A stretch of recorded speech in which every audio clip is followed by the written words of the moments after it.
YouTube channel S legal में आज फिर से आपका स्वागत है। मैं एडवोकेट अविनाश कुमार गुप्ता। आज हम चर्चा करेंगे जो जिस विषय पे वो काफ़ी महत्वपूर्ण विषय है, लेकिन वीडियो शुरू करने से पहले आपसे रिक्वेस्ट है कि चैनल को लाइक, सब्सक्राइब और शेयर करना ना भूलें। तो आते हैं, आज के विषय पर चर्चा शुरू करते हैं कि एंसेस्ट्रल प्रॉपर्टी और सेल्फ एक्वायर्ड प्रॉपर्टी में क्या अंतर है और भविष्य में इसके कैसे फैमिली में इसके बाइफर्केशन मतलब बंटवारा कैसे होते हैं, उस चीज़ से लेकर के आज हम चर्चा करेंगे। तो सबसे पहले हम ये समझते हैं कि एंसेस्ट्रल प्रॉपर्टी क्या होता है। हर प्रॉपर्टी एंसेस्ट्रल प्रॉपर्टी नहीं होती, पैतृक संपत्ति नहीं होती है ना। अगर हमारे पिताजी के पास अगर कोई प्रॉपर्टी है तो जरूरी नहीं है कि वो एक एंसेस्ट्रल प्रॉपर्टी ही हो सकता है कि उनका स्व अर्जित प्रॉपर्टी भी हो सकता है ना, सेल्फ एक्वायर्ड प्रॉपर्टी भी हो सकता है। तो पैतृक संपत्ति जो होता है कि जो अपने पिता, दादा या परदादा से विरासत में मिली हुई संपत्ति है ना। अगर हम इसको आसान भाषा में समझाएं तो विरासत में मिली पिछली 4 पीढ़ियों तक की संपत्ति को पैतृक संपत्ति, एंसेस्ट्रल प्रॉपर्टी कहते हैं, ठीक है। और जन्म के साथ ही हर व्यक्ति को उसके पैतृक संपत्ति में उसका अधिकार होता है।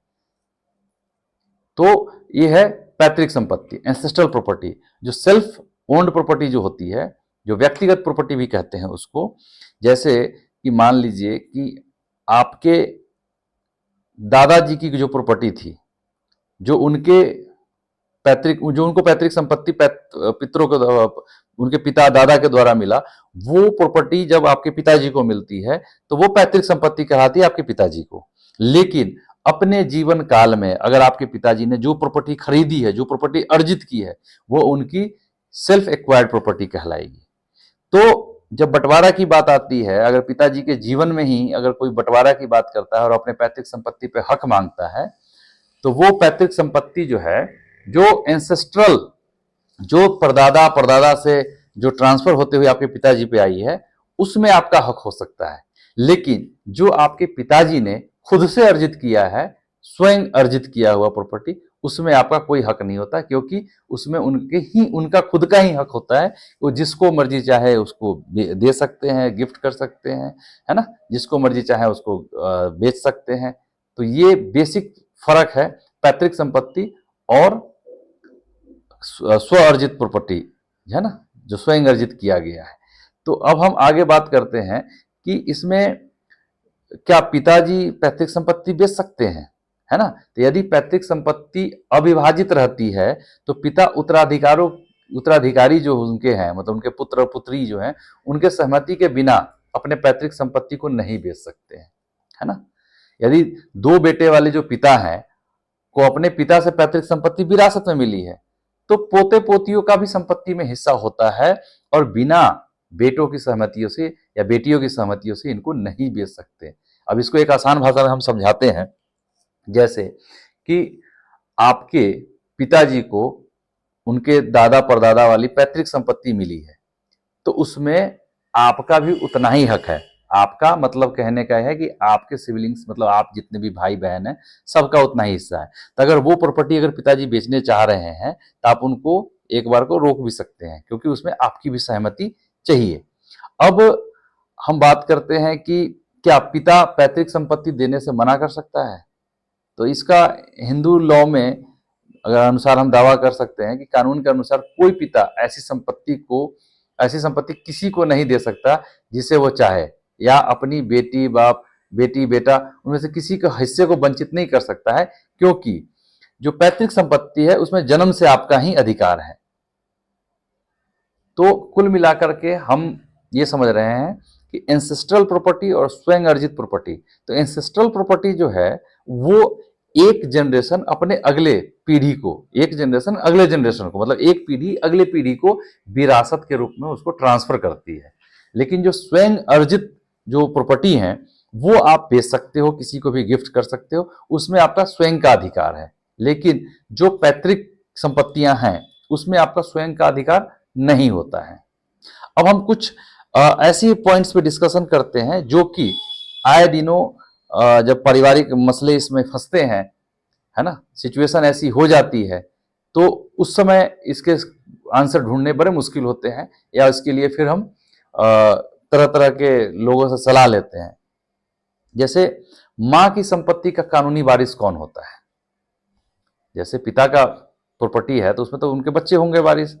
तो कोई बेटा अपनी मां के जीवन काल में उस दौरान उनकी माता के द्वारा जो स्व अर्जित संपत्ति है उसमें किसी भी हिस्से का दावा नहीं कर सकते हैं। हालांकि यदि एक हिंदू महिला की वसीयत के बिना मृत्यु हो जाती है तो संपत्ति को हिंदू उत्तराधिकार अधिनियम के प्रावधानों के अनुसार कानूनी उत्तराधिकारियों के बीच विभाजित किया जाता है।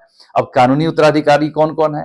तो पत्नी या महिला की मृत्यु के बाद जो कानूनी उत्तराधिकारी हैं उसमें सबसे पहले श्रेणी के जो उत्तराधिकारी उनके पति हैं अगर वो जीवित है तो, और उसके बाद उनके बेटे और बेटियां हैं।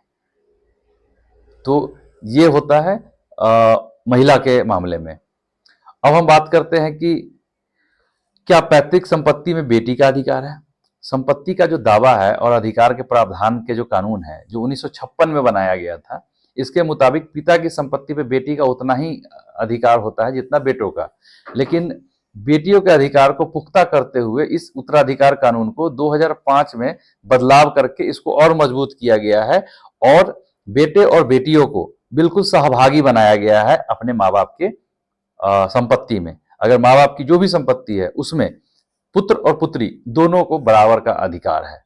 अब पहले हिंदू अनडिवाइडेड फैमिली में पुत्री की शादी के बाद क्या होता था कि उनको उस फैमिली का पार्ट नहीं माना जाता था और इस पे कानून भी उतने पुख्ता नहीं थे, उतने मजबूत नहीं थे।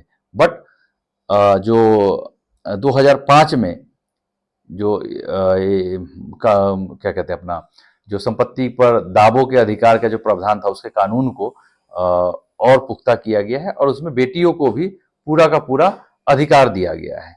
उसमें ऐसा नहीं है कि सिर्फ पुत्र का ही अधिकार है। अब हम एक बात करते हैं कि जैसे कि बिना वारिस के मृत व्यक्ति की संपत्ति का क्या होगा। जैसे कोई व्यक्ति है उसके पास संपत्ति है लेकिन उसका कोई वारिस नहीं है, कोई उसका लीगल हेयर नहीं है, ना अपना खुद का कोई बच्चा है बेटा या बेटी है ना, और ना कोई लीगल हेयर है, तो उस केस में क्या होगा?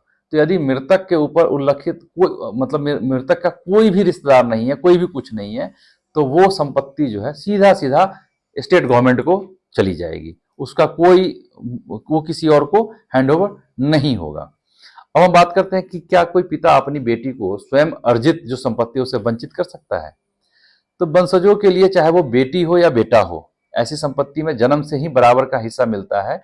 2005 के पहले की ऐसी संपत्ति में केवल बेटों की हिस्सेदारी होती थी, लेकिन कानून के अनुसार एक पिता किसी भी को भी संपत्ति की वसीयत नहीं लिख सकता है, जिसे चाहे वो अपनी बेटी को उसके हिस्से से वंचित नहीं कर सकता है।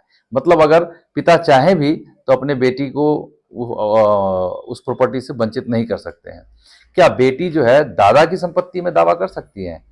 तो ये भी बड़ा दिलचस्प सवाल है कि हिंदू सक्सेशन अमेंडमेंट एक्ट जो 2005 के आया था उसके तहत बेटी तभी अपने पिता की संपत्ति में अपनी हिस्सेदारी का दावा कर सकती है जब पिता 9 सितंबर 2005 को जिंदा रहे हो या फिर उनकी मृत्यु अगर हो भी गई हो तो 9 सितंबर 2005 के बाद हुई हो, है ना। तो अगर मान लीजिए कि 9 सितंबर 2005 के पहले अगर उसके पिता की मृत्यु हो गई तो वो अपने दादा की प्रॉपर्टी में हक नहीं मांग सकती है ना, क्योंकि जो कानून आया था जो अमेंडमेंट एक्ट आया था 2005 में वो 9 सितंबर को आया था, तो 9 सितंबर के तक अगर उनके पिता जीवित हैं तो जरूर उनका हक है। अब भारत में पिता की संपत्ति का कानूनी वारिस कौन होता है? हिंदू उत्तराधिकार अधिनियम के तहत एक हिंदू पिता की संपत्ति पहले उसके प्रथम श्रेणी के उत्तराधिकारियों के बीच में समान रूप से वितरित की जाती है, जिसमें उसकी विधवा मतलब उनकी पत्नी, उनके मृत्यु के बाद वो विधवा हो जाती है तो विधवा हो गए, और बच्चे बेटा और बेटी दोनों को, और माँ भी शामिल है। अगर मान लीजिए कोई पुरुष मृत्यु हो जाती है किसी पुरुष की तो उसके जो प्रथम श्रेणी के जो उत्तराधिकारी हैं उसमें उनकी विधवा और पत्नी आएगी, उनके बच्चे मतलब बेटा और बेटी दोनों समान रूप से, और उस मृतक पुरुष का माताजी भी आएंगे अगर वो जीवित हैं तो ये है कि हम भारत में पिता की संपत्ति में कानूनी वारिस कौन हो सकता है। अब हम बात करते हैं कि क्या 12 साल के बाद भी पैतृक संपत्ति का दावा कर सकते हैं क्या? तो इसे कानूनी भाषा में प्रतिकूल कब्जे की रूप में जाना जाता है। अगर कोई मालिक 12 साल तक अपनी संपत्ति का दावा नहीं करता है तो एक संपत्ति पर कानूनी अधिकार हासिल कर सकता है। प्रतिकूल कब्जे का प्रावधान सीमा अधिनियम जो है 1963 में किए गए हैं। ठीक है। अब हम एक बड़ा ही महत्वपूर्ण सवाल है कि क्या कोई महिला अपने ससुर की संपत्ति पे, अपने फादर इन लॉ की संपत्ति पे दावा कर सकती हैं? तो विधवा जो औरत है, ससुर की स्व अर्जित संपत्ति में हिस्सा पाने के अधिकार होगी।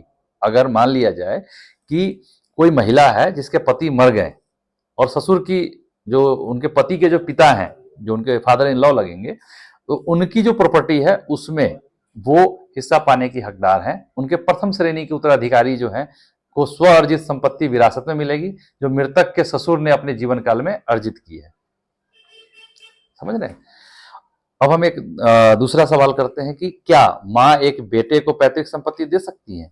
तो बिल्कुल दे सकती है। माँ पूरी संपत्ति की मालिक है और वह, उसकी इच्छा है वो किसे देगी। वह संपत्ति को अपने बेटों के बीच में भी बांट सकती है, या फिर केवल बेटे को दे सकती है, या फिर केवल बेटी को दे सकती है। इसमें कोई दावा या कुछ नहीं कर सकता है। माँ जिसको चाहे उसको अपनी प्रॉपर्टी दे सकते हैं।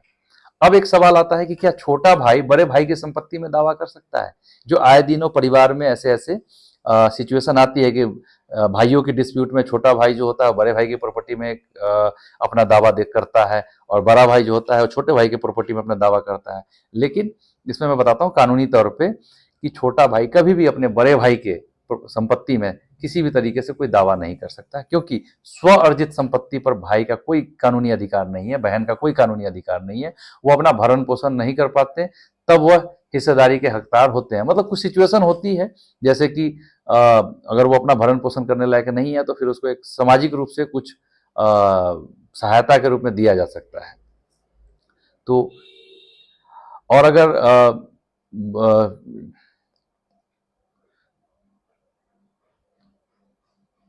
तो ये था मोटा मोटा आपको संपत्तियों के बारे में हमने डिस्कशन किया है। अब इस वीडियो में संबंधित अगर किसी भी तरीके का कोई भी प्रश्न अगर आपके दिमाग में हो, कोई मन में हो, तो आप कृपया करके कमेंट बॉक्स में डालें और हम आपको पूरी कोशिश करेंगे कि आपके सवालों का जवाब दिया जाएगा। आपको हर तरह की सॉल्यूशन, कानूनी कोई दाव पेच है तो उसकी भी सॉल्यूशन दिए जाएंगे रियल एस्टेट से रिलेटेड। तो तब तक के लिए धन्यवाद, नमस्कार।